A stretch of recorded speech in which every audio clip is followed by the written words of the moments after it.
Topic है राष्ट्र निर्माण में महिलाओं की भूमिका।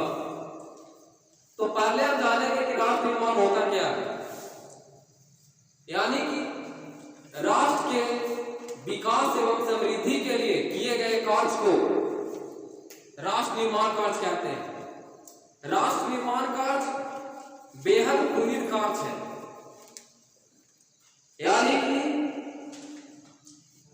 इतिहास गवाह है कि राष्ट्र के लिए बलिदान देने वाले वीरों के साथ वीरांगनाएं भी कभी पीछे नहीं रही है।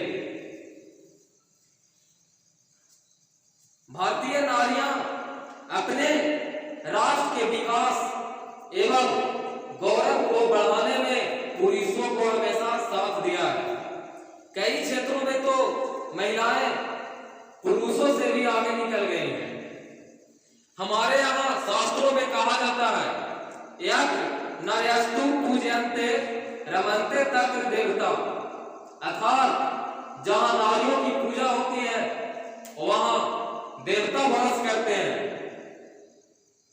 जिस समाज में नारियां बढ़ चढ़कर हिस्सा लेती है उस समाज राष्ट्र के प्रगति में चार चांद लग जाता है। घर गृहस्थी हो या राष्ट्र का निर्माण, महिलाओं का योगदान के बिना सफल नहीं हो सकता। आज तक पूर्व प्राचीन काल से लेकर आज तक महिलाओं को का समाज एवं राष्ट्र के निर्माण में योगदान महत्वपूर्ण रहा है। यदि हम नारी परिवार को, नारी जो होती है परिवार में बच्चों के लिए प्रथम शिक्षक होती है एवं संस्कार निर्माण करने वाली होती है। नारी देश और समाज में आदर्श नागरिक निर्माण करने में अहम भूमिका निभाती है। नारियों का आदर्श होना यानी कि नागरिकों का आदर्श होना उस राष्ट्र के निर्माण हेतु या विकास हेतु परम आवश्यक है।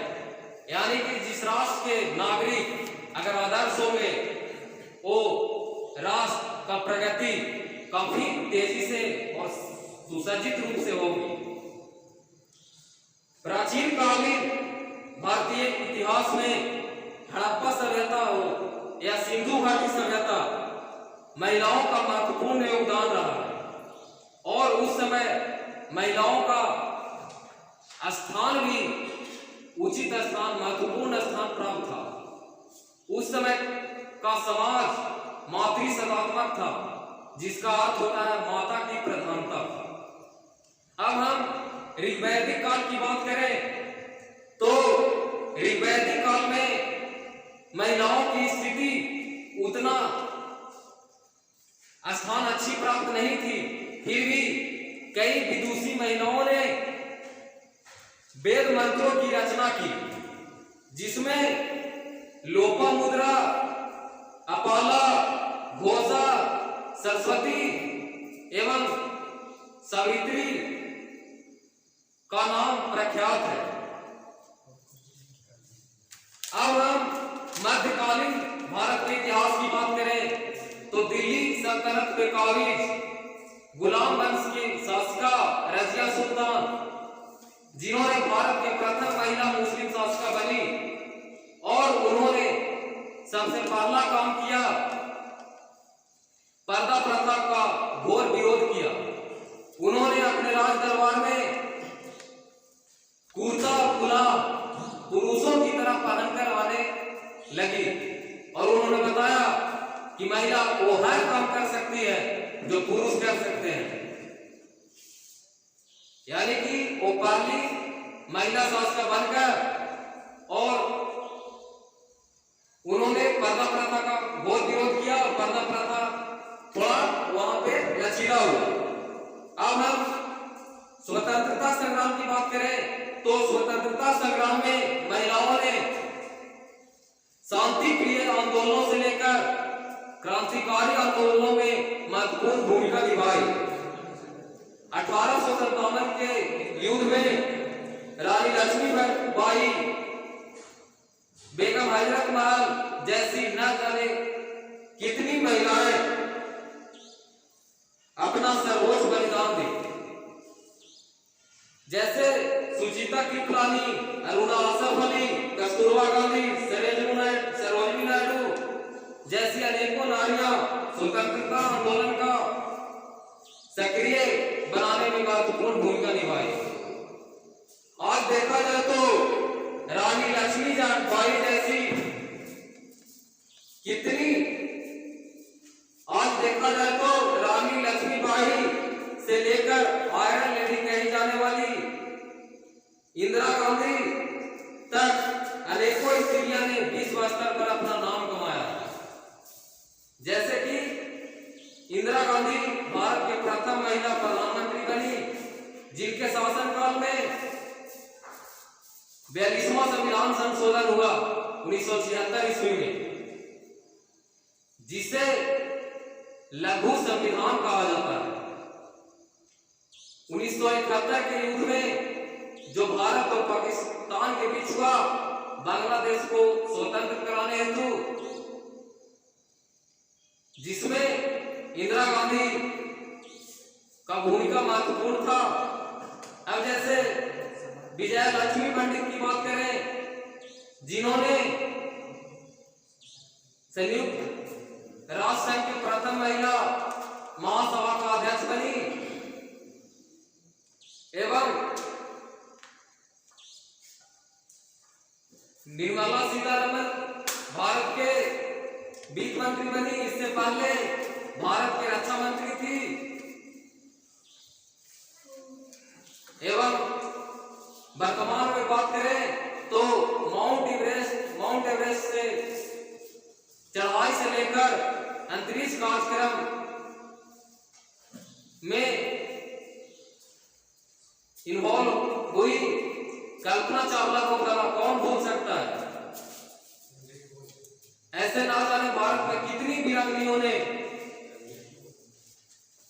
अपने देश के लिए, राष्ट्र के निर्माण के लिए कई एक बलिदान दी। जैसा कि हम सभी जानते हैं कि आज विशेष रूप से महिलाओं के बारे में, महिलाओं के योगदान के बारे में, महिलाओं की भूमिका के बारे में हम लोग बात करने हेतु इकट्ठा हुए हैं। तो उसी बात पे मैं इस चर्चा को आगे बढ़ाते हुए महिलाओं के सम्मान में अपनी वाणी को रखेंगे। हमारे समाज में महिलाओं की स्थिति आज से ही नहीं बल्कि कई वर्षों से, कई लाख वर्ष से भी हम कह सकते हैं, महिलाओं की स्थिति कुछ ठीक नहीं रही है। जहां देखा जाए वहां महिलाओं की हमेशा प्रताड़ना होती रही है। महिलाओं को पुरुषों की तुलना में हमेशा कम आंका गया है। कहीं न कहीं हर जगह महिला पीड़ित है। तो उन्हीं के सम्मान में हम सब 8 मार्च को अंतर्राष्ट्रीय महिला दिवस के रूप में मनाते हैं। हालांकि भारत में भी राष्ट्रीय महिला दिवस के रूप में मनाया जाता है, लेकिन वो किसी एक व्यक्तित्व के आधार पे मनाया जाता है। और जो 8 मार्च को मनाया जाता है वो पूरी वर्ल्ड की जो महिलाएं हैं उनके सम्मान में मनाया जाता है। हम बात करते हैं कि 8 मार्च को महिला दिवस मनाया जाता है? ऐसा क्या कारण हुआ कि हमको इस दिवस को मनाने की जरूरत पड़ी? क्यों पड़ी? क्या कारण था? अगर मनाया जा रहा है तो कब से मनाया जा रहा है, किसके द्वारा मनाया जा रहा है और कब से मनाया जा रहा है, इसकी मान्यता कब दी गई? तो साथियों, हम बता दें कि सबसे पहली बार 1909 ईस्वी में महिलाओं के सम्मान में अंतर्राष्ट्रीय महिला दिवस मनाया गया। तदुपरांत विशेष रूप से 1975 ईस्वी में विशेष रूप से महिला दिवस यानी अंतर्राष्ट्रीय महिला दिवस मनाया गया, जिसकी मान्यता यूनाइटेड नेशन के द्वारा वर्ष 1977 में दिया गया और तभी से ही महिलाओं के सम्मान में विशेष प्रकार से, विशेष रूप से, आदरणीय रूप से अंतर्राष्ट्रीय महिला दिवस 8 मार्च को मनाया जा रहा है। महिलाओं के योगदान को देखते हुए हमारी भारत की सरकार ने नारी सशक्ति पुरस्कार की शुरुआत की। नारी शक्ति की पुरस्कार की शुरुआत जो किया गया विशेष रूप से वो 2015 ईस्वी से किया गया। हालांकि इससे पहले भी यह सम्मान शुरू हुआ था, उस समय इसका नाम था स्त्री सम्मान पुरस्कार। और इस वर्ष हम बता दें कि 8 मार्च को नारी शक्ति पुरस्कार जो दिया गया वो पूरे देश के 29 महिलाओं को चयनित किया गया, जिसमें हम बिहार वासियों को गर्व की बात है कि हमारे बिहार से भी एक महिला जिसे अनीता गुप्ता है, उन्हें इस नारी सम्मान के लिए चयनित किया गया। ये हमारी सरकार की गौरव की बात है कि हमारे बिहार की महिला हमारे देश में दिल्ली में जाकर के वहां झंडा गाड़ रही है।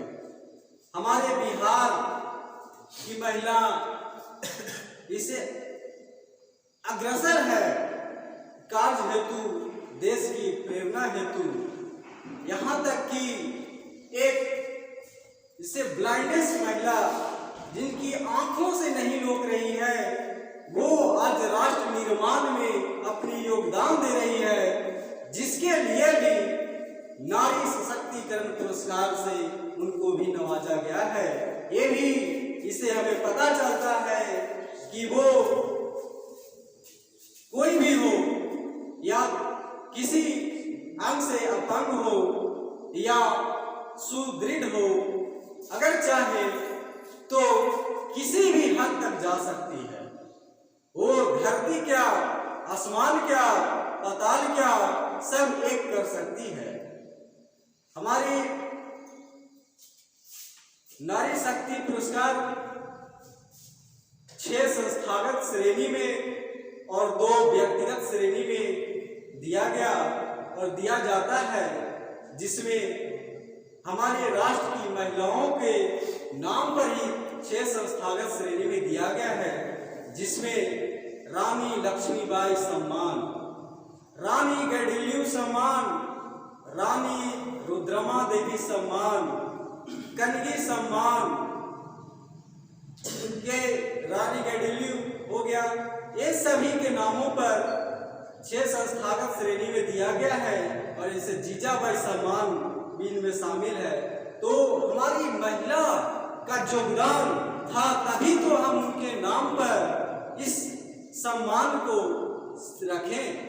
यहाँ पर अपनी नारियों को उत्पत्ति की बात थी, तो कितना सम्मान की बात है कि हम एक नारी के नाम पर सशक्तिकरण पुरस्कार दे रहे हैं, हमारे राष्ट्रपति के द्वारा दिया जा रहा है।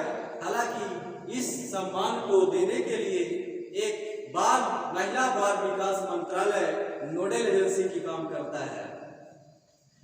हमारे एक हो गए 8 मार्च की बात हम बात कर रहे थे, और हम अगर बात करें तो हमारे देश के निर्माण में महिलाओं का जो योगदान है वो आज से नहीं, बहुत पहले से ही, सिंधु घाटी सभ्यता से ही, ऋग वैदिक काल से ही, मध्यकालीन भारत से ही, और मॉडर्न भारत में आज के युग में वर्तमान में तो नहीं।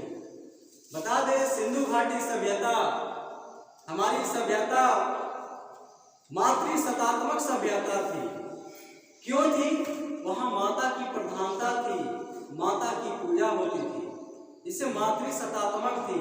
वहां से हमारे पता चलता है कि हमारे समाज में आज की तुलना में सिंधु घाटी सभ्यता में महिलाओं का स्थान कहाँ था। किसी नाम के पहले पिता के नाम की पूजा नहीं होती थी, माता की पूजा होती थी। उस समय महिलाओं का छाती ऊंचा था। उसके बाद हम बात करें वैदिक काल में, तो वैदिक काल में महिलाओं की स्थिति कुछ अच्छी नहीं रही। फिर भी कुछ नीची जाति की महिलाओं, जिसे हम लोग विदुषी महिलाओं के नाम से कह भी सकते हैं, उनमें से गिने चुनी, जैसे लोपामुद्रा, विश्ववरा, निवावरी, सिक्ता, अपाला, घोषा, इन सभी महिलाओं के द्वारा वेद मंत्रों की रचना की गई। जहां स्त्रियों को वेद पढ़ने की अनुमति नहीं थी, वहां स्त्री वेद मंत्र की रचना कर रही है। स्त्रियों को पुराण सुनने की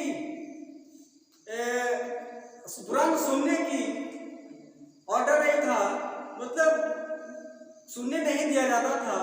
वो स्त्री, वहां पर स्त्री जो है वो रचना कर रही है।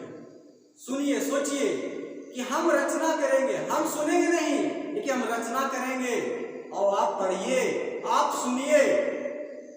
सोचिए, उस समय भी महिलाओं, गिना चुनी महिलाओं का स्थान कहाँ था। फिर भी कुछ आगे बढ़ते हुए हमें चेन वंशीय शासक एक सेनगुट्टवन थे, जिन्होंने कनगी पूजा स्टार्ट की। कनगी बोले तो स्त्री पूजा प्रारंभ किए। सेनगुट्टवन चेर शासक थे केरल, जिसे केरल पुत्र के नाम से जानते हैं हम लोग। वहां पर वो सोचिए कि उस समय स्त्रियों की स्थान कहाँ थी, जहां पर स्त्रियों की पूजा होती थी। एक शासक जो स्त्री की पूजा स्टार्ट करवाता है, उस समय स्त्रियों का स्थान कहाँ था और आज कहाँ था, मध्यकालीन भारत में कहाँ था और आज कहाँ है। स्त्रियां को आज जो है हो न हो, पिछले प्राचीन काल के स्त्रियों की जैसा आज हमारी सरकार जो है स्त्रियों को मान्यता देने के लिए तत्पर है। सातवाहन साम्राज्य में स्त्रियों की भी स्थिति अच्छी थी। सातवाहन साम्राज्य भी मातृसत्तात्मक था। वहां पे अगर किसी शासक का नाम लेना पड़ता था तो उसके पहले माता का नाम होता था। जैसे गौतमी पुत्र सतकर्णी, यानी कि गौतमी महिला का नाम लिया जा रहा है।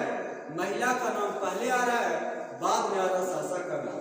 पहले माता का नाम आ रहा है, तब आ रहा है बेटा का नाम। आगे बढ़ते जाते हैं हम लोग। एक है रानी दिद्धा, जो जम्मू कश्मीर की शासिका थी 11वीं शताब्दी में। उन्हें उस समय रानी दिद्धा के द्वारा इस तरह से कार्य किया गया अपने प्रजाओं के लिए कि वहां की महिलाओं ने, वहां की जनताओं के द्वारा, वहां की प्रजाओं के द्वारा प्यार से उन्हें दीदी के नाम से पुकारा गया। उसके बाद हम लोग आगे बढ़ते हैं तो हम लोग देखते हैं कि काकतीय साम्राज्य, जिन्होंने अभी हम नाम लिए कि नारी शक्ति सम्मान जो संस्थागत श्रेणी में दिया जा रहा है, वो उनके नाम पर यह स्टार्ट किया गया। रानी रुद्रमा। रानी रुद्रमा उस काकतीय साम्राज्य में महिलाओं की स्थिति इतनी दयनीय थी कि एक महिला को पुरुषों की भांति शासक बनने पर मजबूर किया जा रहा है और वो स्त्री पुरुष बनकर शासक का कार्य करती है।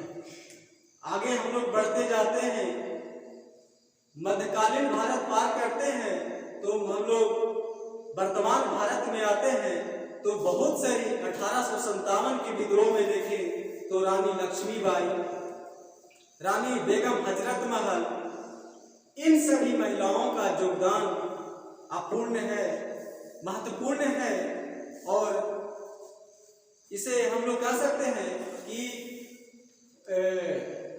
हद से ऊपर है। यहाँ पे आगे बढ़ते हैं तो और जो आज के युग में हम लोग देख रहे हैं प्रेजेंट में कि हमारी महिलाएं धरती पर ही नहीं, चोटी पर ही नहीं, आज अंतरिक्ष में जाकर के अपने राष्ट्र की झंडा फहरा रही है। तो महिलाओं का देखिए किस तरह से महिलाओं की उत्पत्ति होती है और कहां से कहां पे महिलाओं की स्थिति दयनीय होती है और फिर महिलाओं का कद ऊंचा होता है फिर नीचा होता है, तो धीरे धीरे आदमी लड़खड़ाते हुए आगे बढ़ रहा है। और आज देखिए पुरुषों की भांति, पुरुषों की अपेक्षा महिलाओं का योगदान हर किसी में, जो प्रशासनिक सेवा हो, सैन्य सेवा हो या डिफेंस कुछ भी हो, उस सब में महिलाओं का योगदान जो है उसको क्या कर सकते हैं हम लोग, इसे हम लोग कह सकते हैं कि बहुत ही महत्वपूर्ण है, जिसे हम लोग गिना चुना नहीं जा सकता है। इतना महिलाओं का योगदान अभी के वर्तमान डेट में दिया जा रहा है। तो महिलाओं का योगदान कहाँ पे, महिलाओं के योगदान में, महिलाओं के संरक्षण में, महिलाओं की भूमिका में कहाँ पे कमी हो रही है, उसको भी हमारी गवर्नमेंट को चाहिए, हमारी सरकार को चाहिए, हम लोगों को चाहिए कि हर संभव प्रयास करें कि वो आगे बढ़े और हमेशा उनको आगे बढ़ाने का प्रयास करें। तो इसी वाणी के साथ आज का जो टॉपिक है वो बहुत ही गंभीर टॉपिक है और बहुत ही इम्पोर्टेंट भी है। यह महिला से रिलेटेड है। समाज में राष्ट्र का सशक्त निर्माण, समृद्ध राष्ट्र कैसे बनेगा, उसी पे है। समृद्ध, सशक्त और मजबूत राष्ट्र का निर्माण में महिलाओं का योगदान। तो जो हम बोलते हैं, समाज बोलते हैं, राष्ट्र बोलते हैं, तो हम मीन्स समाज मीन्स उसमें महिला पुरुष दोनों। तो आधी आबादी को एक तरफ करके या आधी आबादी के बिना समाज का कल्पना या किसी भी राष्ट्र का कल्पना संभव नहीं है। तो नारी का महत्वपूर्ण योगदान है हमारे समाज में, हमारे राष्ट्र में। बिना आधी आबादी का कोई भी समाज, कोई भी राष्ट्र की कल्पना हम लोग नहीं कर सकते हैं। नारी का योगदान बहुत प्रारंभिक समय से ही हर कोई चाहते, सबको है नारी का सम्मान करना। हम अगर इतिहास में देखें तो नारी का सम्मान बहुत उत्तर वैदिक काल से पहले भी बहुत अच्छा स्थिति था, लेकिन उत्तर वैदिक के बाद बहुत सा समाज में व्याप्त कुरीतियाँ पनपने लगा और बीच में भारतीय देश में जब भारत 200 वर्षों तक अंग्रेज से गुलाम हुआ तो इस समय भी जो कुरीतियाँ थी वो और चरम पर पहुँचते गया और जो कुरीति था समाज में महिला के प्रति वो और बढ़ते चला। लेकिन वर्तमान समय में जब शिक्षा का प्रसार हुआ, देश आज़ाद हुआ, तो देश आज़ादी के साथ साथ ही महिलाओं का योगदान पुरुषों के साथ साथ हमेशा रहा है, इनको हम भूल नहीं सकते हैं। सशस्त्र आंदोलन हो या शांति आंदोलन हो, सही महिलाओं ने बढ़ चढ़ के ही हिस्सा लिया। रानी लक्ष्मीबाई कौन भूल सकता है। देश की आज़ादी के लिए एक महत्वपूर्ण भूमिका है। इस तरह से अनेकों नाम हैं जो देश को आज़ाद करवाने के साथ साथ जब स्वतंत्रता मिली तो इंदिरा गांधी प्रथम प्रधानमंत्री के रूप में और बहुत से सरोजिनी नायडू हो गए, बहुत से अनेकों नाम हैं जिन्होंने राजनीतिक एवं समाज में अपना वर्चस्व को, अपना योगदान को समझा और अपने जो मौका मिला राजनीतिक में उनके माध्यम से अपने समाज को, अस्तित्व को भली भांति समाज को परिचित करवाया, अपना योगदान दिया। आज हम लोग महिला के लिए अलग से बात कर रहे हैं। इस समाज में ऐसा क्यों महसूस हुआ, ऐसा क्यों जरूरत हुआ? तो हम कहीं न कहीं पहले से ही महिलाओं को बौद्धिक स्तर पर या शारीरिक स्तर से कम आंकते रहे हैं, इग्नोर करते आ रहे हैं। इसीलिए एक अलग ऐसा टॉपिक बना जिससे हम लोग बात करना पड़ रहा है कि महिला समाज में, महिला के लिए इस समाज में क्या योगदान है। तो हम लोग के लिए यार एक अच्छी पहल हम उसको नहीं कर सकते हैं कि एक समाज के निर्माण में जब समाज बोलते हैं, जब हम हाथ के लोग बोलते हैं, तो उसमें कहीं पे भी महिला पुरुष का अलग अलग जिक्र नहीं करते हैं। तो ऐसा होना चाहिए कि समाज के निर्माण में जब दोनों पुरुष महिला का समान योगदान है, तो समानता सिर्फ कानूनी व्यवस्था पे नहीं, कानून व्यवस्था में और जो समाज की वास्तविकता है, बहुत विरोधाभास है। तो समाज का सोच जरूरी है कि पूरा क्लियर हो, साफ हो, उसमें महिलाओं का योगदान जो है, उनको जो हमारा समाज है उसको पूरा अपना उनकी भूमिका को समझे और उनका जो योगदान है उनको सुनिश्चित करे। इसी के साथ मैं अपनी वाणी को समाप्त करता हूँ। समाज के निर्माण का आधार है नारी, अकेली होकर भी पूरा परिवार है नारी। कभी माँ, कभी पत्नी तो कभी बहन बनती है। हर रिश्ते में त्याग और प्रेम का संसार है नारी। यानी कि हम लोग को नारी का सम्मान देना चाहिए। अगर अपना सम्मान चाहते हैं तो नारी का सम्मान देना ही होगा।